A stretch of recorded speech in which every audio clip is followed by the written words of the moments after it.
৯ বছর পূর্ণ করে ১০ম বর্ষে পদার্পণ করল বেসরকারি স্যাটেলাইট টেলিভিশন চ্যানেল দীপ্ত টিভি। সোমবার আনন্দ আয়োজনের প্রতিষ্ঠাবার্ষিকী উদযাপন করা হয়। কর্তৃপক্ষ জানিয়েছে, দীপ্ত টিভিকে আন্তর্জাতিকভাবে প্রসারিত করার উদ্যোগ নেওয়া হয়েছে।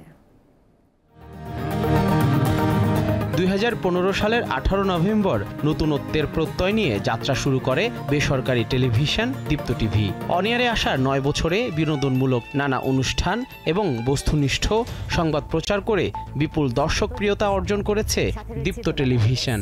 ঠিক আছে, তাহলে কাল দেখা হবে। ভালো থাকবেন। Dubbing series, mega serial, fiction, non fiction দিয়ে ৯ বছরে দীপ্ত টিভি বদলে ফেলেছে বাংলাদেশের টিভি বিনোদনের দুনিয়াকে।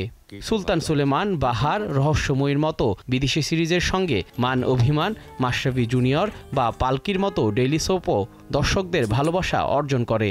আজকে আমি হেরে গেলে আমার সাথে অনেকজন হেরে যাবে নিচু। সোমবার রাজধানীর তেজগাঁয়ে দীপ্ত টিভির প্রধান কার্যালয়ে প্রতিষ্ঠাবার্ষিকীর কেক কাটা হয়। কর্মকর্তারা জানান, আগামীতে চ্যালেঞ্জ আর নতুন নতুন আইডিয়া নিয়ে দীপ্ত টিভিকে আন্তর্জাতিকভাবে আরও প্রসারিত করা হবে। আমাদের অনেক লয়াল ভিউয়ার আছে যারা আমাদের ফিকশন এবং নন ফিকশন কন্টেন্টস দেখছেন। আমি সবার কাছে অনেক ধন্যবাদ জানাই। দীপ্তর মতো বাংলাদেশে খুব কম চ্যানেলই আছে যাদের এরকম গ্লোবাল স্ট্যান্ডার্ডে প্রিপারেশন আছে এবং টিম আছে। আমরা গ্লোবাল স্ট্যান্ডার্ডে গ্লোবাল কন্টেন্টের সাথে ফাইট করব। কেক কাটার পর নাচ, গান ও জমকালো সাংস্কৃতিক অনুষ্ঠানের আয়োজন করা হয়। ঢাকা ছাড়াও দেশের বিভিন্ন জেলায় দীপ্ত টিভির প্রতিষ্ঠাবার্ষিকী উদযাপন করা হয়। জহুরুল মোহসান, দীপ্ত সংবাদ, ঢাকা।